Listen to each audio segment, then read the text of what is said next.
never say die! 40 going on 14. Hello, everybody, and welcome to 40 Going On 14. I am Mike. I'm Jason. I'm Joel. And I'm Josh, and I once had an encounter with a swarthy man in a white suit and his little person companion, only they were more interested in fulfilling their own fantasies than mine. We call those the ice cream men. I call that Uncle Dave. I really hope you don't have an Uncle Dave. I do, and I feel bad about that now. Sorry, Uncle Dave. I do apologize. You're a good man. You never did anything to me with a fudgesicle. Uncle Jimbo. There you go. Okay. Don't have an Uncle Jimbo. And speaking of names, there's a new name in the lineup. Hey! We want to welcome Jason from the History of Bad Ideas podcast, which is joining us this week. He is, we're kind of like almost neck and neck with release times. We've been known each other for 4 or 5 years now. Yeah. We've been on the same network for a while now, and all the guys are regular contributors when we do this. We don't do September every year, but we're doing it this year. Yeah, I appreciate it, guys. I got the rest of my hosts coming later on this month, and I appreciate you guys getting the best out of the way first. I appreciate that. Fantasy Island is the best? No, me. Oh, you? Oh, okay. Yeah, that's totally it. I do have some impressions to throw out there later this week. Oh, yeah. So. Well, if you like impressions, you might find people doing impressions on Geek Life Radio. You'll hear us there 12 noon on Saturdays. You'll also hear the History of Bad Ideas, the Anime Trap House, the Shining Wizards Wrestling Podcast, and of course, Geek Life Radio's own Rad Dad Radio Hour, the Smorgasbord.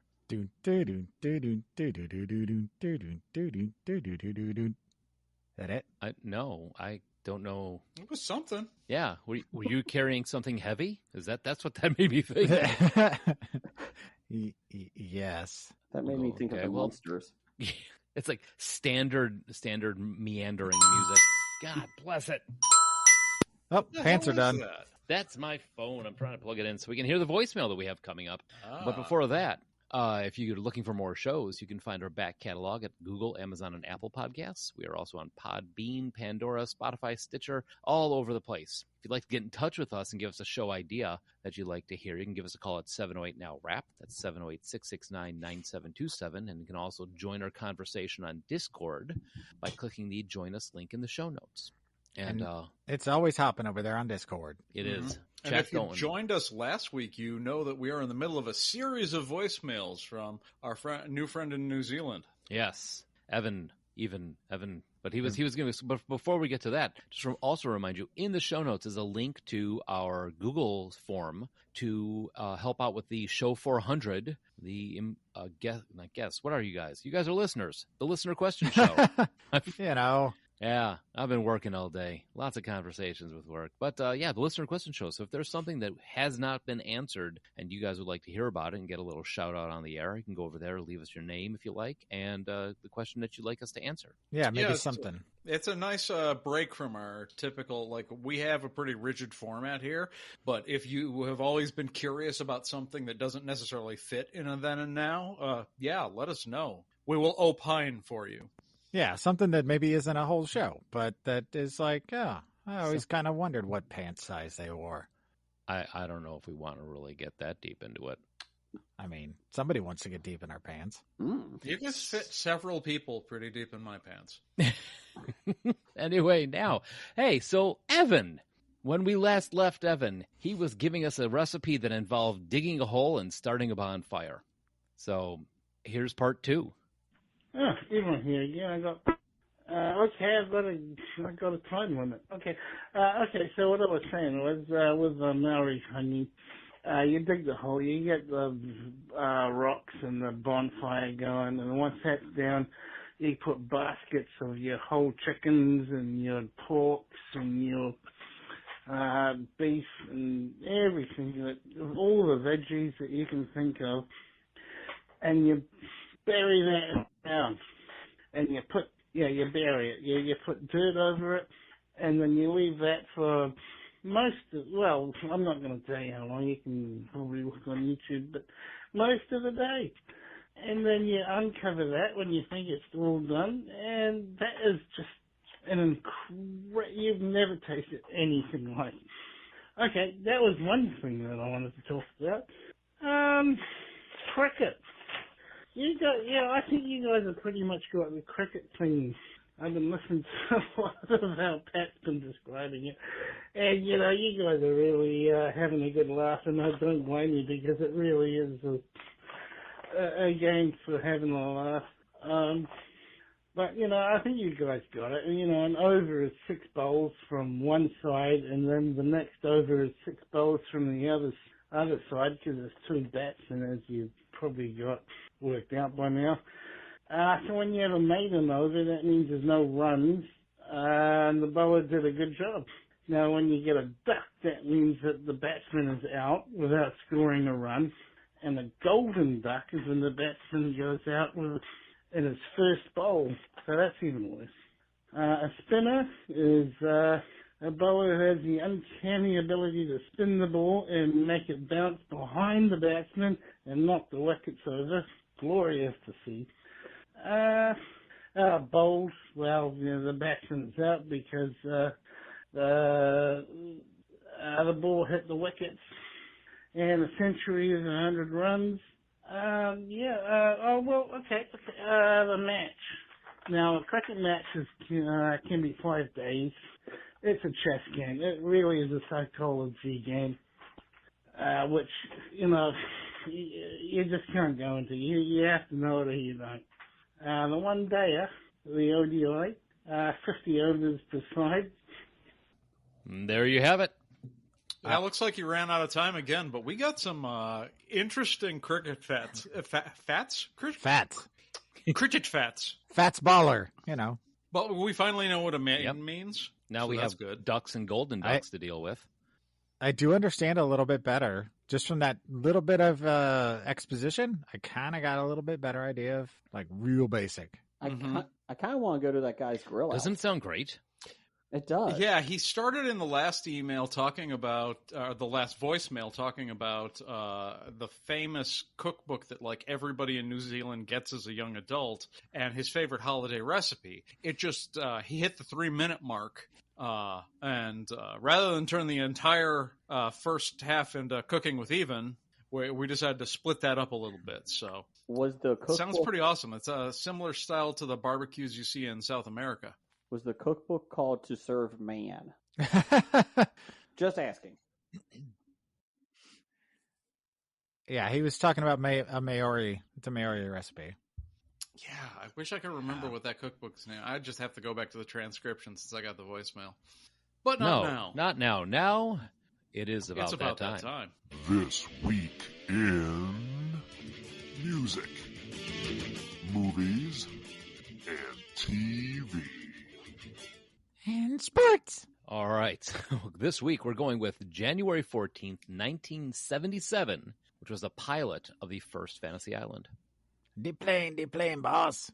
All right, so the number one on the Billboard Top 10 was Leo Sayers' You Make Me Feel Like Dancing, followed by Stevie Wonder's I Wish and Rose Royce's Car Wash. Sayers' song would last for 13 weeks on the Top 10. See, normally this would be the point in the podcast where we get into an argument with Patrick about Stevie Wonder. But not only is Patrick not here, but if he wanted to take a shot at I Wish, I wouldn't be arguing with him because it's not a great song. I Wish definitely is not his top. Can you give me the top 5 Stevie Wonder songs? Just asking. Higher ground. Superstition. Okay. Duke. Grand Fire? Duke. The one that. I'm trying to think of ones I've done karaoke because for once in my life, that's a Stevie I've done karaoke. I mean, most people that are getting married would say Ribbon in the Sky. I just called to say I love you. Ugh. See, I like that song. Pat shits all over that song. I like that song. Correctly. I like that song. I'll take the blame for Pat. Isn't she lovely? I'd put that in the top 5. I appreciate fair. it. You know what? The reason why I ask you is because I literally have no knowledge of music, like none. So when I couldn't name 5 Stevie Wonder songs. Now that you named 6 or 7, I think I know 3 of them. And so the thing good. is, Sir Duke. If you listen to Sir Duke, all the songs that we just told you about, you're gonna go, I know that song. Mm-hmm. I'll give you that. Or you go, Will Smith stole the riff from that song.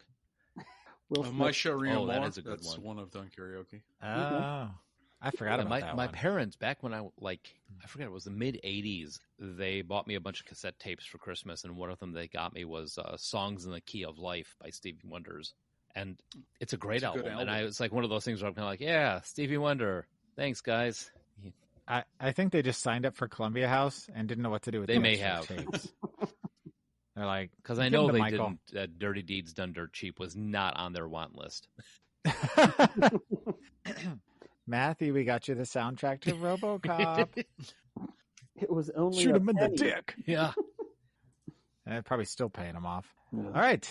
Albums released this week. The name is Bootsy, baby, by Bootsy's Rubber Band. It reached number 1 on Billboard Magazine's top R&B soul albums chart, the first P-Funk release to achieve this goal. Mm-hmm. The album that was one big George Clinton produced album. This album was produced by George Clinton and William Bootsy Collins and arranged by Bootsy and Casper. I thought you were done. I was not looking at the notes. I'm sorry. Names William Collins uses to refer to his various roles. Did you include this? I was like... I'm sorry, go ahead. Oh, no. Oh, no, please, what were you saying? I was going to say, did you include that because we're based in Cincinnati and Bootsy Collins is like a giant celebrity here?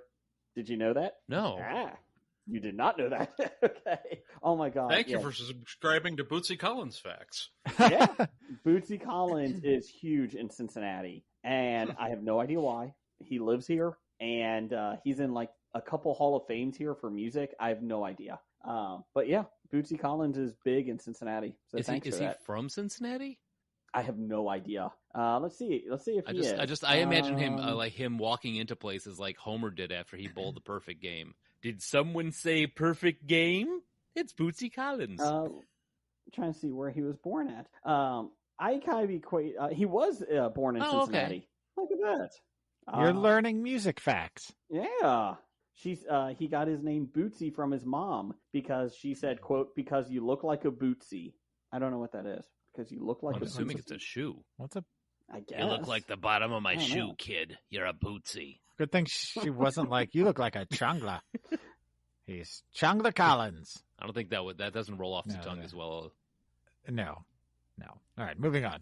Also, David Bowie's Low was released this week, his 11th studio album and first foray into electronic and ambient styles of music. While reviews from critics were divided, Bowie's debut into what would eventually become influential in synthwave and electronica. Susie Goldring of BBC Music commented in 2007, "Without Low, we'd have no Joy Division, no Human League, no Cabaret Voltaire, and I bet no Arcade Fire. The legacy of Low lives on." Yeah, you can definitely listen to Low. It's a two disc. It's a two record set, and like one is just instrumental stuff. Yeah, Low is actually one of the albums I don't actually know a whole lot about from Bowie. It's not a Bowie period I'm particularly I listened to some of it while I was putting the notes together, and you can definitely tell, oh, wow, Depeche Mode listened to him. I don't know. For me, David Bowie is Ziggy Stardust and the Spiders from Mars. Space Odyssey and Ziggy Stardust, I think everyone is into one or the other or both. Oh, Man Who Sold the World is pretty big, too. Yeah, I heard there was a good remix, a redo on that one. I was going to say, Kurt Cobain kind of brought that back into the popular culture. Not that I was talking about the whole album. Okay. Like, that's Right. also got Width of a Circle, After All, She Shook Me Cold. One of my things that I Man really was- enjoyed, like Man Who Sold the World, this is one of the songs where it happened on, was when I'm listening to it and Bowie comes on singing it, and someone's like, "Oh man, who's this guy who covered Nirvana?" And I'm just like, no. I mean, the Nirvana version is fantastic, Mhm. but you should know your history before you make a comment like that.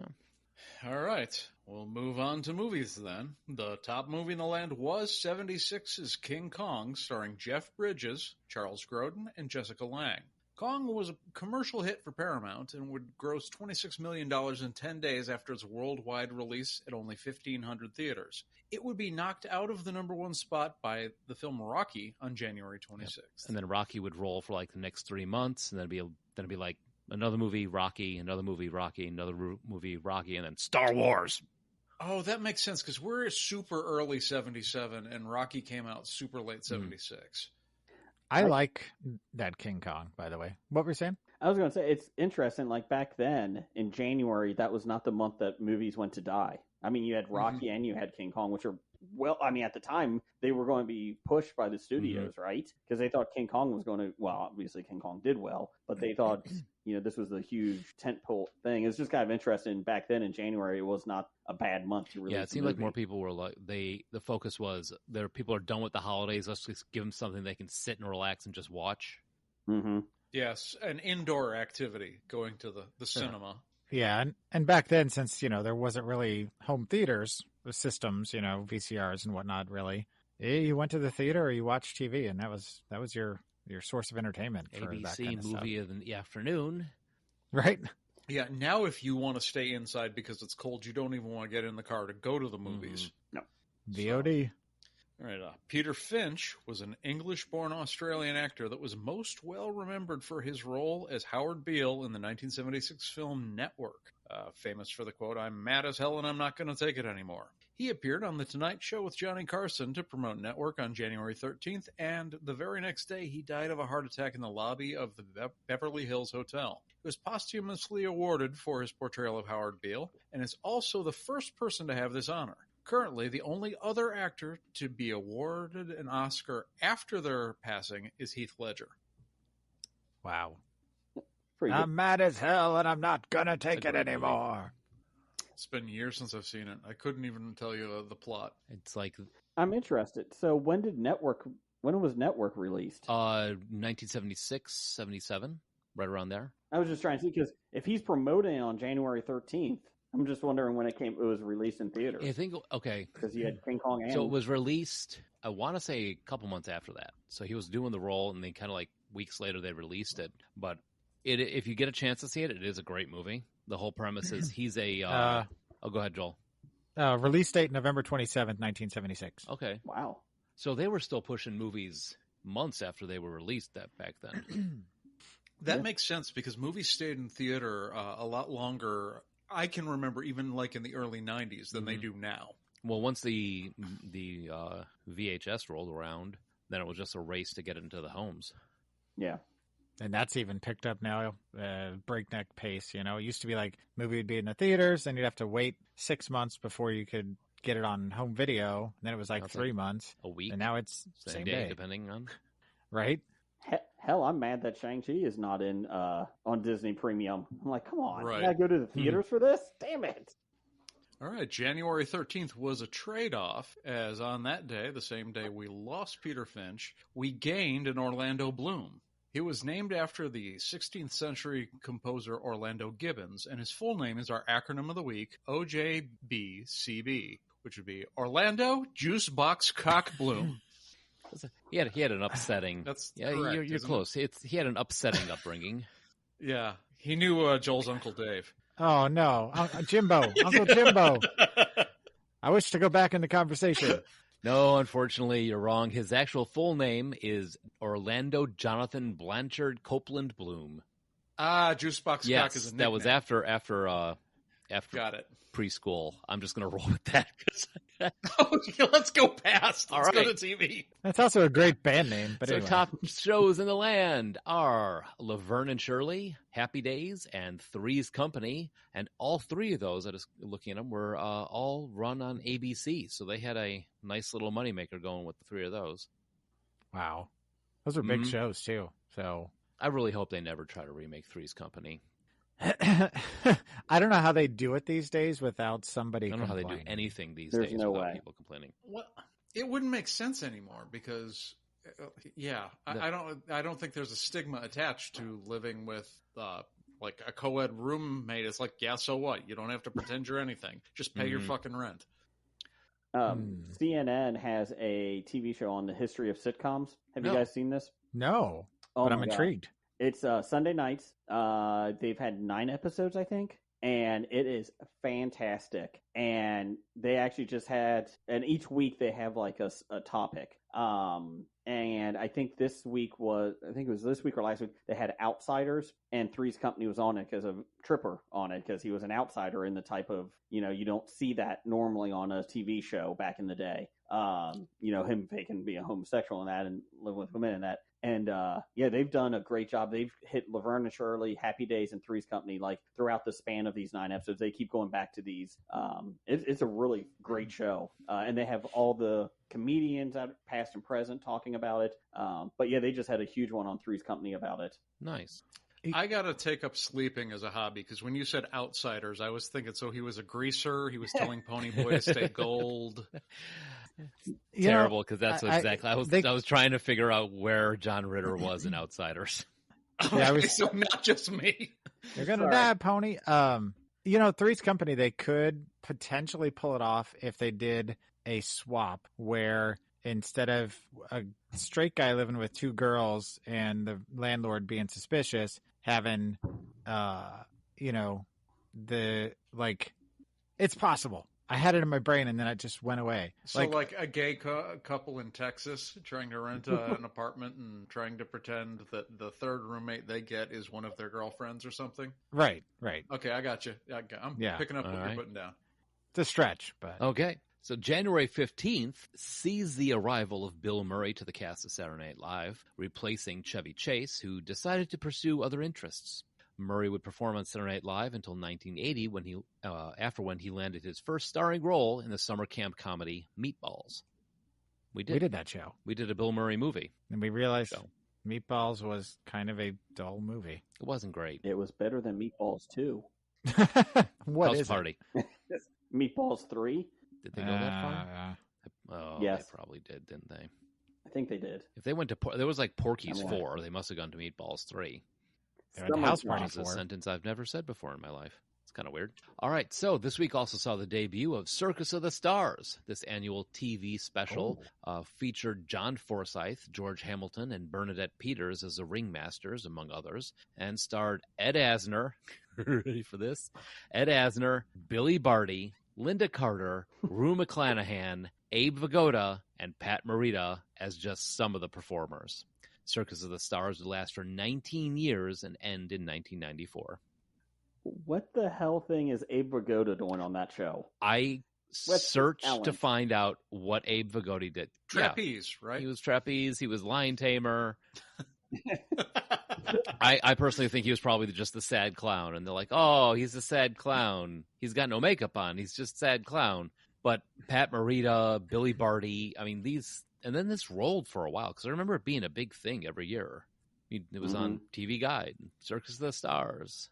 Till 1994, though? Holy I mean, when you look at the people who have appeared, you've got, like, it starts as, like, Lonnie Anderson and B. Arthur, people you'd expect, and you're like, Downtown Julie Brown, O.J. Simpson. I mean, let's put this in perspective. We were in college when it finally stopped. Uh-huh. What the hell? I thought it ended while I was still in, like, grade school. Because I vaguely remember it being a thing, but not... Yep. I was hyped for it when I was a kid. Alfonso Ribeiro was on it, like, every year. I could see that. Him and Brooke Shields. Oh, Brooke Shields was everywhere in the 70s. Okay, so take that cast that you have there. In 1994, the last episode had Harry Anderson, Scott Baio as the ringmaster, Leslie Nielsen as the real ringmaster, and Phyllis Diller was in it, and David Leisure. And Mario Lopez. Yikes. And Alfonso Ribeiro. I'm telling you, I remember almost every year I watched it, Alfonso Ribeiro was on it. And Adam West. I mean, jeez, oh Pete. I bet you Adrian Zemed was on there at least once. At least once. At least. Oh, Lorenzo Lamas. Yeah, he has to be on there. In the 80s, he was probably a staple for the 80s. Time for this do the star thing. Call Lorenzo. Pick up the phone. Is it time? So that's TV. Yes. Oh, no. Sorry. I was looking up. Sorry, I apologize. I was looking up Circus of the Stars 1994. He went down the rabbit hole. Yes, I did. Apologize. Sports. On January 19th, Ernie Banks, the only good Cub, was elected to the Baseball Hall of Fame in his first year of eligibility. Nicknamed Mr. Cub and Mr. Sunshine, Banks was voted the greatest Cub ever by a Chicago Sun-Times poll. In 1982 was the first Chicago Cub to have his number retired. That's You guys are Chicago See, it's people. interesting. Normally, going on a Chicago-based podcast and bad-mouthing the Cubs would be a risky play. What? But Mike and Joel don't care about sports. Mhm. I'm a Sox fan, and Pat's from Texas. You know what? I was going to lay it out there. I like the White Sox better than the Cubs. So I'm old school Irish Chicago South Side, so I grew up watching the Sox, and my wife's a Cardinals fan, so we are not a Cubs house. See, Laura loves the White Sox, doesn't care for the Cubs, and I was raised on Kansas City Royals. I was raised so. on the north side of Chicago. Grew up watching the Cubs. Just kind of like, yay, Cubs. But you trash talk them to me, I'm gonna be like, all right, that's just like your opinion, dude. I'm Cincinnati. I'm a Reds fan, so we don't like anybody in our division except the Pirates because we feel bad for them. Nobody likes them. Arg. Let's see here, and I think Joel told you guys to put this one in there for me because I cannot say people's names. Well, I was trying to get a good parallel with Patrick. So let's try this. Here we go. Luciano Ray Sacconi. We'll roll with that. Okay. Was an Italian footballer who was a fast midfielder and known for his tenacity and stamina. He was known for his sense of humor and was nicknamed, I'm just going to say the English version, the Blonde Angel for the color of his hair. He debuted for Pro Patricia, I'm going with that, in 1968. Moved to Foggia, which he helped with promotion from Series B to Series A in the 1969-70 season. On January 18th, 1977, was shot dead from a close-range shotgun blast while pretending to rob a friend's jewelry shop as a practical joke. Absorbed? Wow, yeah, that took a turn right there at the end. I shit. found that, and it was just like, this has to be in the twee. Yeah. So I dug into it and I looked it up. Apparently they were in Rome, him and then one of his buddies, and they were like, hey, there's my buddy's jewelry shop. Let's put on our hoodies, block our faces, and pretend we have guns in our pockets. We'll pretend to rob him. It'll be real funny. So these two ding-dongs go in there. Unfortunately, they didn't know is that Luciano's friend who ran the jewelry store had been robbed like 2-3 weeks earlier and had bought a shotgun since then. So they walk into the store, both of them pretending like they have guns in their hoodies. The friend, as soon as the shotgun came out, was like, whoa, hands in the air. Nothing going on. Luciano did not pick up on that and took a shotgun blast straight to the chest. He died before he got to the hospital, and the rumor from the guys that were there said his last words were, it was a joke. So when in Rome, don't pretend to rob your friend's store. I think that's the way that phrase should end. And then he became the Blonde Angel for real. I know. I read that. I'm like, oh, this is kind of a cool thing. Hard left turn. Yeah. Ouch. All right, so that's the twee. Play us off, keyboard, Joel. Not. All right. Looks good. Welcome to Fantasy Island. The plane. Yes. So 1977. It's the show this week. We're talking about Fantasy Island, which ran from 1977 to 1984. It's an American fantasy drama series created by Gene Levitt. It's aired on ABC. Starred Ricardo Montalban as mysterious Mr. Roarke and Hervé Villachez as his less mysterious assistant Tattoo. Guests were granted fantasies for a price, which I'd found out was $50,000. Yep, that was the standard price for the business, but frequently Mr. Roarke would give worthy people a big discount, sometimes free or like $50. Yeah, he would. That was definitely a thing that happened. So $50,000 in 1977 is equivalent to about $225,000 today. Fun fact. $250,000 for your any fantasy to be twisted and turned into a lesson. Yep. Right. That same year, there was a one-season revival of the series that aired in 1998, while a horror film prequel was released in February 14th, 2020. And then they also announced that there was a reboot, which we'll be getting to later on in 2021. Also, before it became a TV series, Fantasy Island was introduced in 1977 and 78 through two made-for-television movies. Oh. Yeah. Both had Ricardo Montalban, and they all took place on this mysterious island somewhere in the Pacific Ocean. Before we started on here, I put in some people who kind of got their start on Fantasy Island. So first off, we got Michelle Pfeiffer, which before this, her claim to fame was 1979's Delta House, which was the Animal House TV show that they made. Huh. Yeah. So she popped up in season 4, and the role she had one single line in the episode where she said, "Who is he, Naomi?" which then earned the then 23-year-old model the Screen Actors Guild card that she wanted. So there's trivia for you. Gina Davis also showed up before this. She was in Sidney Pollack's critically acclaimed hit Tootsie as the soap opera actress April Page. And the episode that she was in was Don Juan's Last Affair, The Final Adieu. She's a fashion buyer, Whitney Clark, determined to end her affair with her married boss. Her co-star was Alejandro Rey, and she was rather taller than him, so all the scenes that they filmed with her had to be filmed on a slope, so she'd be standing at the bottom of the hill and he'd be standing at the top. Wow. Fun fact, after she filmed this, she actually shot him with a bow and arrow. Wait, what? I'm just kidding. She's an archer. So I know, but at the same time, it's like, I'm not, okay, it sounds plausible. Hey, Ray, get over there. I'll be right back. I mean, if I do, this football player was doing great until he faked a robbery and got shot in the chest. See? Okay. And Also, we've been super extra careful since my wife actually is an archer, and we've got a target in the backyard. If she's firing, I have to get her attention before I come around that side of the house because I do not want to get arrowed. Message for you, sir. Nice. Levar Burton also starred in a 1983 episode called The Edward and the Extraordinary Miss Jones. Before this, he had his breakthrough appearance as Kunta Kinte in 77's Roots. Yeah, it's pretty close together. It was 83, it looks like, was his episode. Yeah, 77 to 83. I'm looking through the names, and I'm shocked you missed one because it was on one of the episodes I watched. Ernie Hudson, one of his earliest roles, was on this as well in an episode called Voodoo. It did not age well. That way.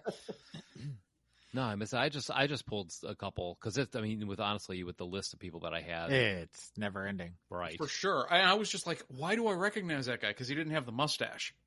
Ooh, and a young Ernie Hudson was fucking ripped because he had his shirt off for the whole episode. Onions to make you fart big time. So Lonnie Anderson, before this, she was Jennifer Marlowe on WKRP in Cincinnati, which I don't think they could ever remake that. They tried. They did try. Wasn't good. No. The episode that she was in was called The Love Doctor, Pleasure Palace, and Possessed. That popped up in 1980. She plays Kim Holland, a movie star seeking a weekend getaway where no one will recognize her. She is sent up a jungle river, falls for a doctor far from civilization, but it turns out they have generators, TVs, and we're all Kim Holland fans also. Irony! You're known everywhere. Susan Lucci was Erica Kane in All My Children for her entire life. And was on the episode called Songwriter and Queen of the Soaps. So guess which one she was in? Irony! She plays as Gina Edwards, a soap opera actress trying to stop her evil character from coming to life. And winning an Emmy before. I was going for the same joke. I have it on a post-it note right here. This episode wanted to get Daytime Emmy Award. Yeah, her fantasy. I wish an Emmy. Poor Susan Lucci. I know. She got it eventually. Yeah. She should have done more stuff with Adrian Zemed. What's your obsession with Adrian Zemed tonight? Did Adrian Zemed sell ice cream in your neighborhood? Hanging out with your Uncle Dave? Jimbo. You realize now that you've made it clear that it bothers you, it's always going to be Uncle Dave. Also, finally, Tori Spelling.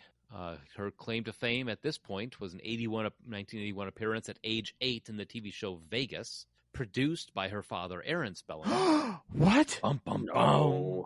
Eternal Flame, Date with Bert. As if Island Fantasies creator, Spelling may have had something to do with her appearing twice in 1 year, but in 2 seasons. First as Christy, a scheming little girl who cons a movie star out of his autograph, and then as Laurie Shannon, who wants to ask God why her parents were killed. I'm sure that was a real laugh riot. Because they were assholes. Oh, sorry. That was God's answer. I think that 81 appearance was post-boob job. I'm pretty sure. Yeah, they had a lot of people come back more than once, which is strange to me. You know, it happened a lot. It happened in Love Boat, and that sort of thing. So they would have characters return as different characters. So there wasn't any continuity in anything back then. Yeah, it's strange. I suspect that the network, because they didn't want either Hervé Villechaize or Ricardo Montalban. Like, the network fought them on casting either of them. And the series became incredibly popular, and they're just like, fuck it, if you can make it work with these two, put whoever you want on the show. Well, and of course, as you'll get to, I'm sure, here in the cast list, Hervé didn't last the full run. No, Ricardo Montalban lasted from 77 to 84, 154 episodes.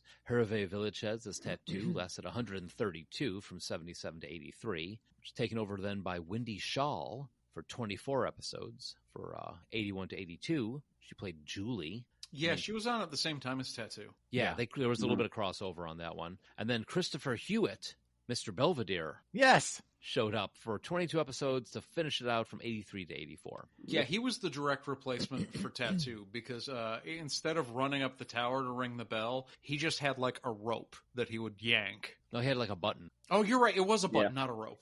By the way... Oh, sorry. Oh, go ahead. I like to think of it as Lawrence is actually Mr. Belvedere, and like it just Mr. Belvedere is a sequel to Fantasy Island. Agreed. Oh. Agreed. In my world. I was just gonna say I looked up this Fantasy Island reboot that I wish I would have watched an episode from '98, and I'm kind of curious about it because you've got Malcolm McDowell, Mae Chinomic, and Five-ish Finkel. Mm-hmm. Five-ish Finkel? Yeah. We'll get to obviously when we talk of the brand new one, the 2021. I kind of wanted the 2021 to be like the 1998 one, and it was not. We'll get back to that then, I guess, because I love Malcolm McDowell. Like he's a personal favorite of mine. So yeah, all right. So the plane that was used in this show was up for auction in the 1990s. It was autographed by all the guest stars. Another bit of trivia on this is that before the show, this plane was owned by Richard D. Bach, the author of Jonathan Livingston Seagull. It's trivia. It's kind of weird. Trivial. Yeah. Yeah. Whenever guests were arriving on Fantasy Island, Tattoo would run up the bell tower, ring the bell, and announce the plane. After he left the series, as we said, Lawrence, Mr. Belvedere, would simply push a button next to him, which would ring the bell. Lazy bastard. If I just read ahead, I would have seen that it wasn't a rope. Yeah. Get a rope. Yeah, I didn't watch that far, but I distinctly remember because, we'll get into that, but this was a big show for my family. Yeah. Aaron Spelling admitted that the original pitch was a joke. Spelling and production partner Leonard Goldberg were pitching ideas to ABC executive Brandon Stoddard. After he rejected all of their plans, at least 6 of them, Spelling blurted out, "What do you want? An island that people can go to and have all their sexual fantasies be realized?" Brandon Stoddard said, "That sounds great. Do that." I think I saw a movie called that, Westworld. Yeah. Creepy. And he's not wrong. This is though popular with the public, Hervé Villechaize proved to be a difficult actor on the show, where he continually propositioned women and quarreled with the producers. He was eventually fired after demanding a salary on par with that of his co-star Ricardo Montalban. Villechaize was replaced with Christopher Hewitt of Mr. Belvedere and the producer's fame. So I looked a little bit into the history of this Hervé Villechaize propositioning women. And when he played Knick Knack, apparently Roger Moore in an interview said, they asked him, we heard Hervé Villechaize is like a real player on this set. You got any numbers? Got any deep details for us? And he's like, it is 100% true. He had a sign on his dressing room door that said "Sex Instructor, First Lesson Free." And Roger Moore, of all people, was like, probably about 35 women. Wow. Was he like a tripod or something? That short? Maybe a monopod. You just spin him. I don't know. Probably just confidence in the French accent. Who knows?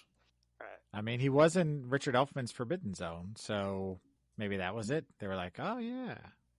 I don't know if Forbidden Zone would be a lot of play. Yeah. Would you like to watch a movie I was in? This don't make a lick of sense.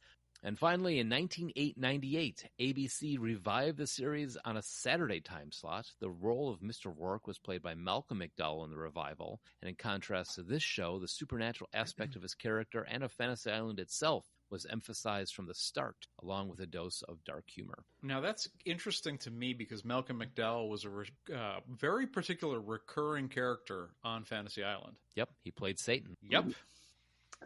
Is Ricardo Montalban, Mr. Roarke from the original, is he a demon or something else?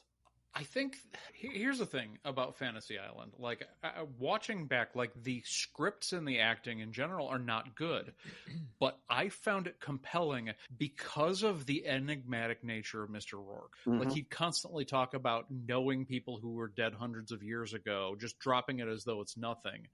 He has this ability. Like, they don't attribute it to the island. They say Roarke is capable of these things. And he reminds me of, like, the strange character you meet in a video game or a role-playing game that is a complete enigma and has these unexplained powers, and you find them compelling because they're never explained. He's almost like a force of nature, a mythic, like a Roman god or something.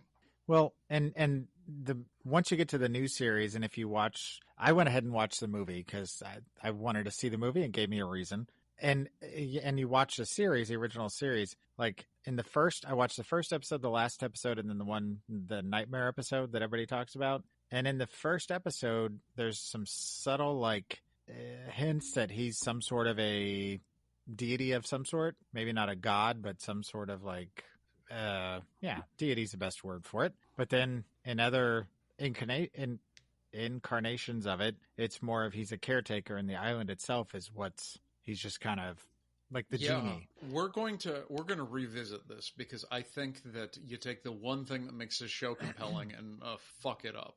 Yeah, in the first episode, you get that first little hint that Mr. Roarke is not human or not human-like. He's an angel, whatever he is. When they come in and they find the sword on the desk. Oh yeah, I forgot about that. Yep. Yeah. They make the comment, it was owned by, I don't know who we said. Did he say William the Conqueror? No, shoot. Julius Caesar? No. Fuck, I had it until... Alexander the Great. Alexander the Great. Yeah. That's 100% correct. Yeah. Oh, it was owned by Alexander the Great. Oh, how do you know that? I have it on good, I have it on good information. So you get that little tip like, wait a second. Well, and in both the new series and this series, time doesn't really move the same way for the Roarke family, or necessarily the people that live there. It seems like they age very slowly or don't age at all, one or the other. I'm not sure which. I see Mr. Roarke sitting and having a cup of coffee with the FBI guy from Half-Life. So I'm curious because I've already sort of previewed that this was a big show for my family. Was this big in anybody else's childhood? I remember my parents watching it, but not like religiously. Like I remember it being on in the background when I was growing up, but I don't remember it being like, oh my gosh, it's must-see TV. I watched it on my own growing up. Like it wasn't like I was more of like sitcoms and Doctor Who and stuff like that. But if I ever saw that it was on, I would watch it because there's that kind of that fantasy wish fulfillment fun of the show. And so yeah, I not my first time for sure. How about you, Mike? This was on after Love Boat. So the fact I know that should probably tell you where I sit on this. Okay, so you and I were in the same sort of boat where it was like, it's on every week. Like maybe you're not talking about it in the week. You're not super fans with Fantasy Island t-shirts. But this was a thing. Yeah, it was, you watch Love Boat and you got, the Gopher and all of them, Captain Steuben doing their goofiness. And then after that, I like this little supernatural twist to it. Fantasy Island was always a thing for me. Like I said, I wouldn't go to school and be like, did you catch the Fantasy Island? Because that would just get your ass kicked. But I enjoyed the show. Yeah, I remember like we would go out of our way. Like if we were at grandma's house on whatever it was, Saturday or Sunday night it was on, we'd watch it there. Mm-hmm. Which is a little surprising to me now watching it as an adult because this shit gets fucking dark. And I just saw here that the Love Boat and Fantasy Island had a crossover. Everything had a crossover back then, but yes, they did. Wow. I mean, it makes sense if they were on one right after the other, and one's a boat and one's an island. But you can see Stevie. Look out there! Look at that fantastic island. Yeah. I mean, and yes, it's dark. I forgot how dark it was too. Right? It's like, yeah, let's sit down and watch a family entertainment with grandma. What's this one about? Oh, it's about a cheerleader who got raped in college and wants to convince her 3 friends that they're about to be murdered because they didn't protect her. A la Friday the 13th style. What? How about you, Jason? What did you think about these? Is this as lighthearted as you anticipated it being? No, I was kind of surprised by that. Real quick, Ricardo Montalban did say in an interview he thought that Mr. Roarke was a fallen angel, and the island itself was an aspect of purgatory. Ooh, Oh. that's a good pull. And so I had another one on today. I've been going through the original because anything to get the new one out of my mind. Anyways, there was one today that I was watching that had a magician / escape artist, and he went to the island with his wife, and basically his fantasy was to have the ultimate escape. And they put him on Devil's Island, basically, like the worst prison you can have. And Mr. Roarke thought made the guards think that he was a murderer, and he went there and he tried to escape, and he couldn't escape, and he realized he couldn't do it. And Mr. Roarke comes and visits him on this prison, and he's like, "Okay, Mr. Roarke, you won. I give up. I can't escape." And he's like, "Oh, there's no winning. Like, you either escape or you're going to stay here forever." And he's like, "Well, my wife knows that I'm here." And he's like, "Yeah, we'll just tell her that you died." And I'm like, "Wait a minute!" Like, Yeah, the fantasies harsh. have to come to a natural conclusion. Yeah. Right. So there was aspects of it, like it was shocking, like how dark it got, and I was fine with that. I enjoyed it, but yeah, I was expecting a lot more lightheartedness with it. At least I remembered it being more lighthearted, but obviously I didn't catch some of that stuff growing up. Yeah, when I was going into this, I'm like, oh, it's going to be nice. I remember watching, there was an episode where somebody, there was a mirror and they looked in the mirror and could see their future wife and, where they were kind of headed. And it was kind of this love story, happy thing. I'm like, oh, it'd be kind of nice. It's kind of a lighthearted thing. And then, yeah, that first episode that Josh was talking about, I immediately went, nope, this is not what I remembered. And I got kind of excited to revisit it. Yeah. And then the other story in that one was with what's his name? The villain from he was in the Schwarzenegger film where they went to Mars. Total Recall? Yeah. Oh yeah. Man. Shoot. I'm drawing a blank on his name. And the only name I can think of is John Saxon, who was in another episode I watched. Yeah. But the Dick. whole thing is Michael Ironside. No, not Michael Ironside. Oh. No, he was the corporate. He was Dick in It's Ronnie Robocop. Cox. I've been muted Thank this you. whole time yelling Ronnie Cox. Ronnie Cox. Yes. With The alcoholic. Lawyer. The Yeah. alcoholic lawyer with that hair. Yeah. But I mean, I was just like you guys. I was expecting this lighthearted. Oh, I got my wish. Oh, my life is fulfilled. Oh, I just wanted this goofy thing, and it's like, no. Guess what? Moral lesson from death. What the hell, Mr. Roarke? It was the acting in general was not good enough where I'm going to say, hey, this is going to be a thing. I'm going to go back to watching Fantasy Island. But I'm glad I re-experienced it as an adult to see. I mean, this was your must-see TV in the early 80s. And to know this was family entertainment and it went this dark almost every episode. I actually think that's really cool to re-experience it and realize that. Well, and it also means that the show had legs. Because, it's one thing to say, okay, well, it's this fantasy where you go and good things happen and then people go home and whatever. But you could literally tell any story you wanted. You just had to come up with the characters, the base fantasy, and then just kind of figure out how to make that tie in loosely with the other story or, whatever else was going on. And you could literally keep the show going as long as you had interesting stories to tell and something stupid for Tattoo to do in between each of the stories. I'm doing magic. I'm learning to play the piano. I murdered somebody. I have to hide the body. That is the worst tattoo I know. impersonation I have ever heard in my life. Yeah, that sounded like the janitor from the early Adam Sandler albums. Yeah. Yeah. So what about you, Jason? You got any other insight on this one? So again go into my disdain for the new one soon. But anyways, this one compared to the new one, like I felt like this was a real island. Like people were there. It was lively. Like it felt like a real place that you could go, obviously for $250,000, and get your like. It felt like you were in a good environment. I thought the series did a good job with that. Like you said, the acting was not great. It wasn't. It was, typical 1970s, 80s network TV acting. But like overall, I felt like at least the environment was good. I thought they did a good job with all of that. The one thing I had a question on, everybody on that island, they all have fantasies. So Mr. Roarke is basically just going around to each person, making sure their fantasies are correct. And we are only, in the show, we're only getting a glimpse into 2 of them, or 3 of them sometimes, right? Yeah, pretty much. Okay. And I don't know if you noticed this, but they purposely structured the 2 fantasies where the Group A never interacts with Group B. So in syndication, if they wanted to make it 2 half-hour shows instead of a 1-hour show, they could completely separate the fantasies and have them mix and match them. Wow, I didn't even think of that. It's pretty clever. So yeah, that last deep dive was my last comment.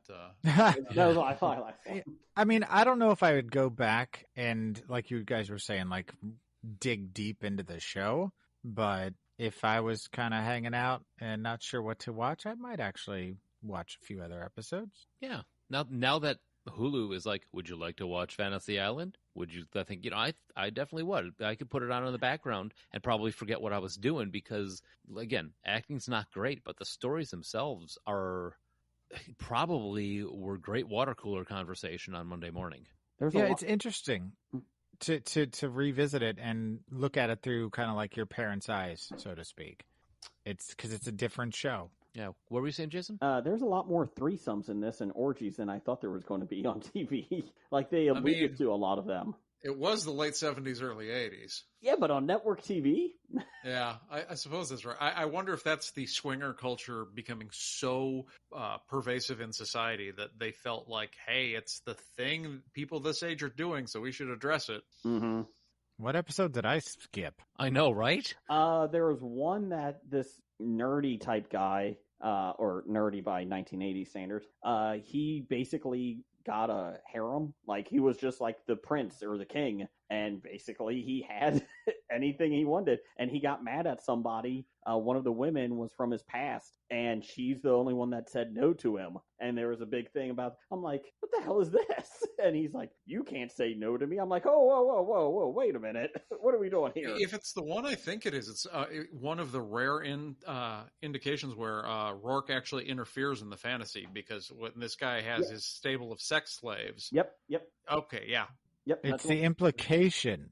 No, it's explicit. Yeah, it's explicit. Yeah. So wait. So in this episode, Roarke like steps in and is like, whoa, pump the brakes here. Yeah, he stops it. Holy cats. So that was the first episode I saw last week. That's awesome. What the hell is this? Because, why start with the pilot? So I just threw this one on and I was like, what the hell is this? So, yeah, like I said, that was the big part that kind of shocked me for it, that they had. Wow. Yeah. You jumped in feet first then. You're like, I'm just going to... This is not the Fantasy Island I remember. No. This is not Mel Torme. Right? Wow. All right. So, Jason, I'm sorry I have to do this to you, but I think we're going to have to cut this one short and move on, take a break, and come back to do the Fantasy Island 2021. If we must, it is the format. Hope we haven't spoiled it for you, but we're going to talk about Fantasy Island 2021.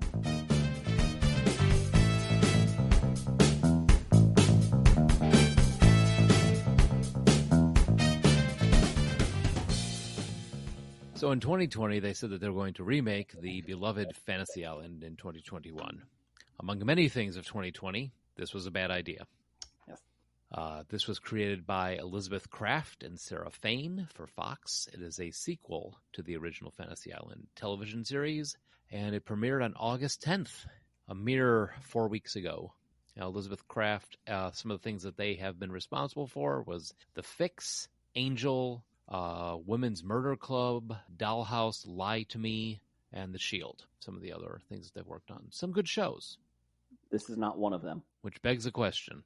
But so this stars A1 Rosalind Sanchez as Alina Roarke, Rourke's niece, correct? Yep, that Yep. is the... That's what they're going with. Kiara Barnes as Ruby Akuda, John Gabriel Rodriguez as Javier. He's the pilot? The pilot dude, yeah. Okay. So, trivia. Oh, I'm sorry, wait. We have some other guests for this 8-episode series. Bellamy Young as Christine Collins, Odette Annabelle as Daphne, Dave Annabelle as Zev, Laura Leighton as Nettie, Josie Bissett as Camille, Daphne Zunga as Margot, Leslie Jordan as Jasper. Do you know any of those people, Joel? Daphne Zuniga, yeah. Mm-hmm. And Josie Bissett, actually. Okay. No. I don't know. Is that the Leslie? Oh, that's not the Leslie Jordan. I do know who that is. I thought it was somebody else, but I know who that is too. Laura Leighton. You'd know if you saw her. Okay. But not like big names, but mostly television people. Television names. Okay. Yeah. So trivia. Yeah. I looked. I dug. You know I can find stuff. Trivial. Like Yeah. the soccer player gets shot in the chest with a shotgun. That's kind of weird. Outside of this was shot in Costa Rica, couldn't find a damn thing. It's still really new, so that could be forgiven, I suppose.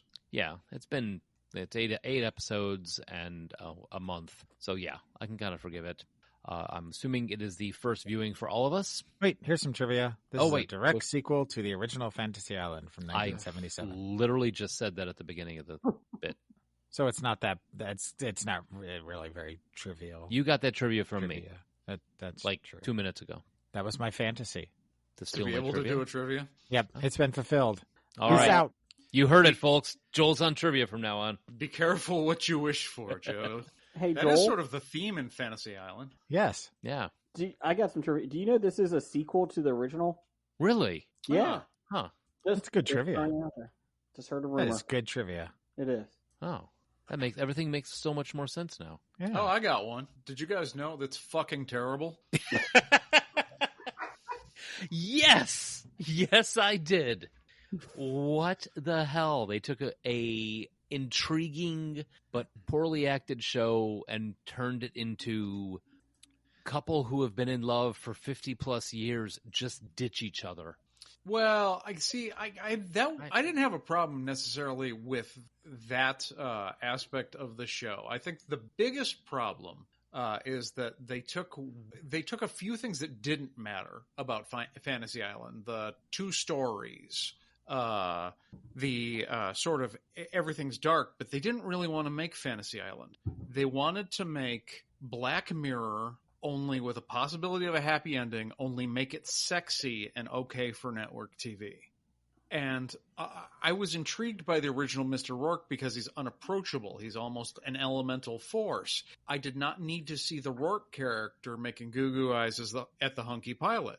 Like, when you try to delve into that mythology and humanize that character, you're missing the fucking point. Mm-hmm. Or Roarke immediately stepping in and like messing with a wish. Mm-hmm. Well, it also begged the question because she talks about how she's been doing this for 35 years. And what happened to Mr. Roarke? Like, it's kind of insinuated that he's gone, but did he die? Did he pass away? retired. Like, did he like fade away into nothingness? My planet needs me. Right. Was he like Poochie? And like all of a sudden he got like lifted up into the sky and that was the end of his character? I wanted to know why the transition happened. I mean, obviously Ricardo Montalban I was is going dead. to say, the transition is because Ricardo Montalban is dead. But give us a logical reason, I guess, is what I'm saying. What you got, Jason? First off, fuck you, Fox. You canceled Firefly for this shit. And then second off, fuck you, Fox. Like, this is awful. I tried.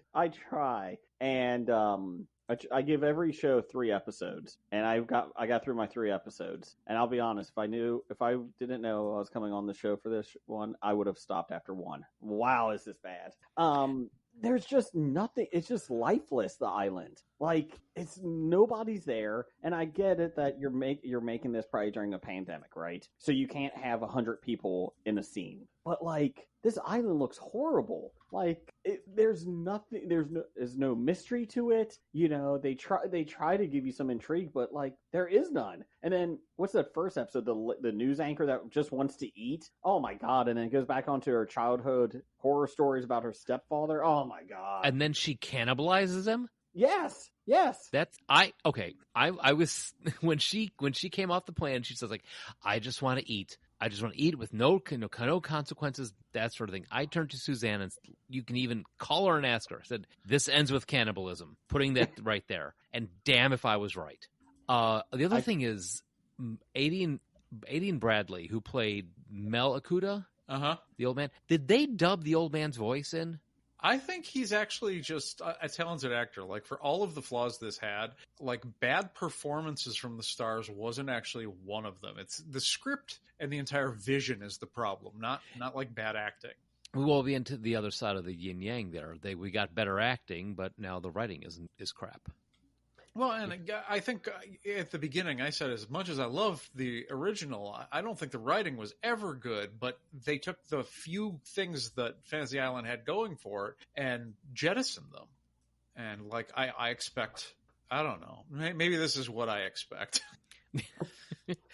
Well, no, I mean, from the very outset on the original Fantasy Island, Mr. Roarke was a mystery right out of the gates. You didn't know. I mean, look at these. He makes comments about them coming in. He has a set of rules where he's not, he doesn't step in until things go super sideways on the Wish, and then it's for somebody's safety or whatever, that sort of thing, where he steps in. He's having conversations with Satan on what on the lives of the people that are at this island and that sort of thing. And there's this whole mystique about Mr. Roarke that apparently didn't get passed down. Yeah. And they instead say, well, it's the island. The island has got all the power.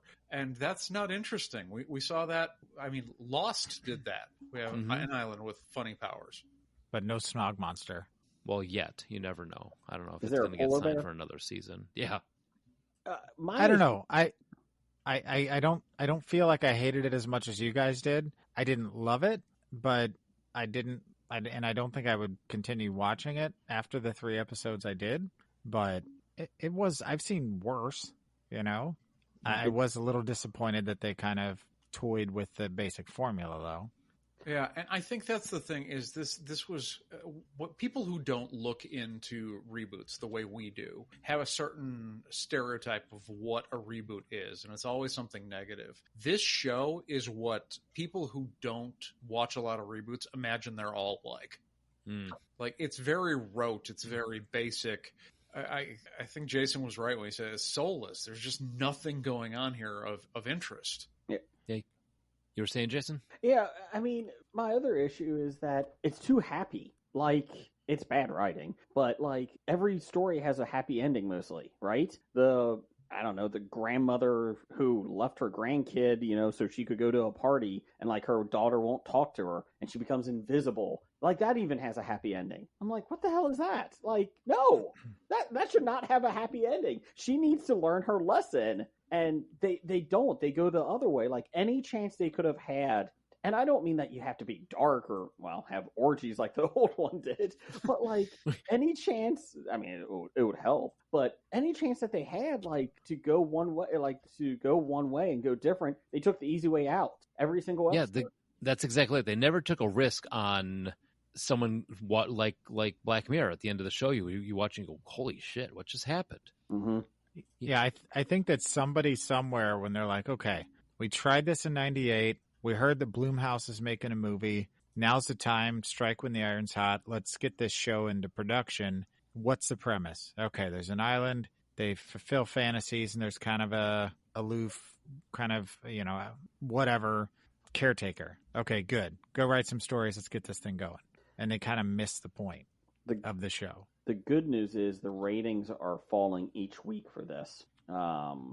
This past week, it was they only did 1.5 million, which, sad as it is still 4th highest of the night. But they lost 40% of their ratings from last week, from week 3 to week 4.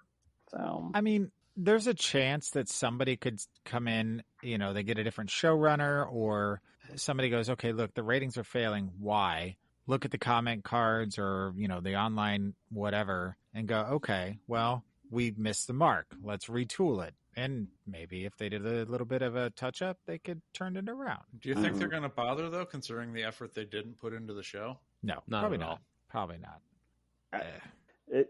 You said there's only 8 episodes? Yeah. Is that so far or period? So far. Okay. Yeah, I think this is an ongoing series right now.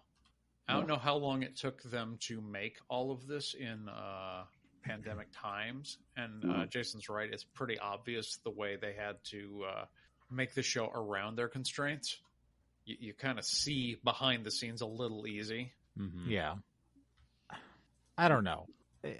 I watched the movie, and just to touch on it real quick, because it's kind of a little bit of both worlds here.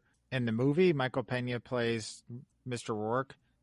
There's an island. He's the caretaker. There's actually a physical thing inside the island that creates all of the fantasies, but there's a dark side to it, and people die. And so it's kind of like they took the original concept too far, but then took the new concept and included that too. So they just kind of took they missed the mark too. Why does everything wind up on Lost? I don't know. The movie was okay. Like if it wouldn't have been called Fantasy Island, it would have been called Murder Island or Island of Lost Dreams. I don't know, something. It might have worked a little better, and they wouldn't have jammed all this crap at the end that kind of spoiled the whole thing. But I was entertained. I enjoyed it more than this series, actually. Okay, that's something. Considering the movie looked to me like it wanted to be junior version of Saw with a tropical theme.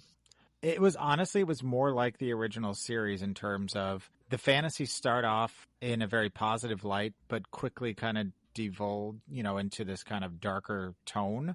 And there's something evil there's a kind of an evil undercurrent to a lot of stuff, but it still felt more like the original show than this did in a lot of regards. But I don't know. Okay, that's valuable information considering all we've done is dump on this show for the second half. I really wish I would have had time to watch some Malcolm McDowell, though, because looking at the premise and the storylines and things, it sounds like it's, again, missed the mark and took it a little too far in the wrong direction, but at least was doing something interesting. Yeah, I think the supernatural has to be there. Like, it can't be so subtle as like, well, is it even supernatural? No, that's a thing, but it doesn't. You can push that aspect too far where you're doing Twilight Zone light. So. Yeah, I know. You need that kind of twist where, like in the original, every now and then you had that little nod from Mr. Roarke and the little twinkle noise. And he made Tattoo's magic trick work, type of thing. There's always a little bit of a hint to it, but never a full nod at it. In 3 weeks, when Blake comes on the show, can you please just talk about how great the Fantasy Island movie is? Because I think for 6 episodes of our podcast, he ragged on it. And he was so angry at it. And I still want to see it. And he just ragged on it for 6 straight weeks. So when he comes on the show, just talk about how great it was, how you all saw it. Doesn't matter if you have. Yeah, I don't know that I would say it was great, but I do not regret watching it. And the magic aspect, or the whatever you want to call it, that the show has. I watched the very last episode because, you like to watch the first episode, the last episode, and whatever in the middle. The very last episode, he literally turns a piece of marble and a dress mannequin into living perfect women for these 2 guys that are there. And literally right in front of everybody's eyes, they're like, boop, okay, now they're living human beings. And it's like, wait, what? Okay, so magic and all this shit is actually legit. This is exactly what's happening. And that's exactly what was happening. I was a little shocked. It's like, okay, so dude, you're basically just a wizard.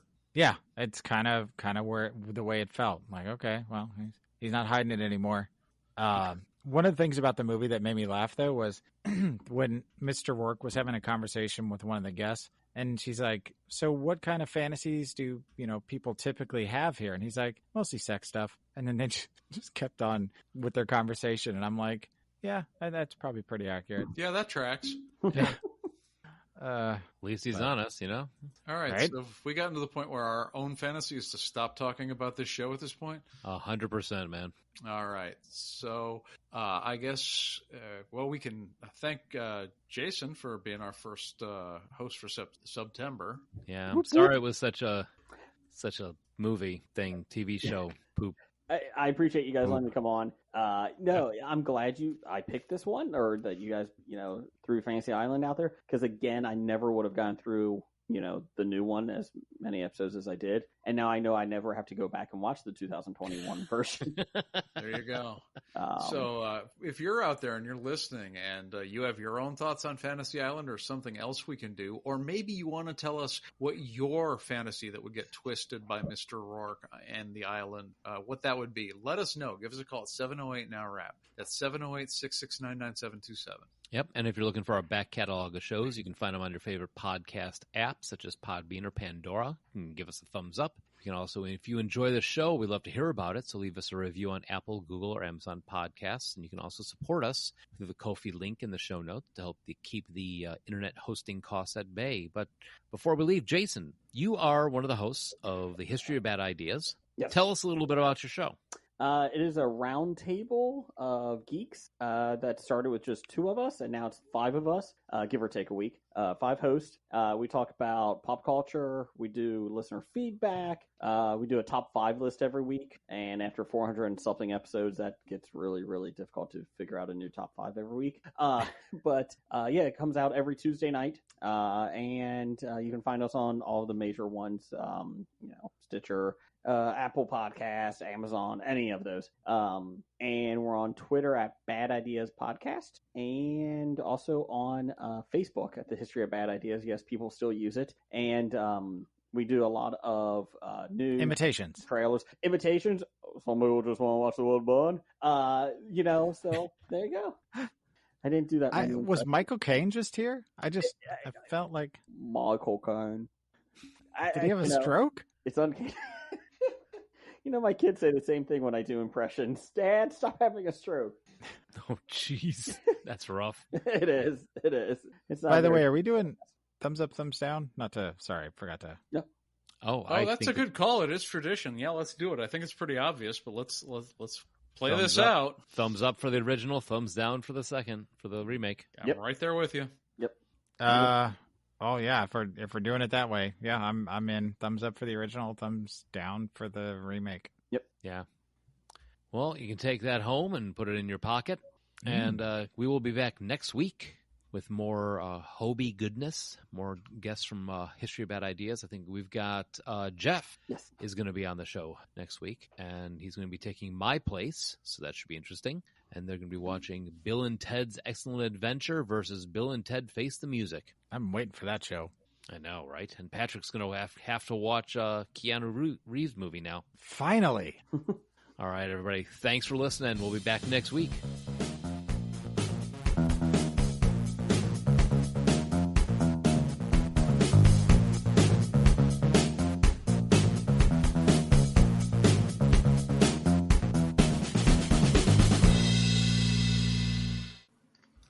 Secret. I got a secret.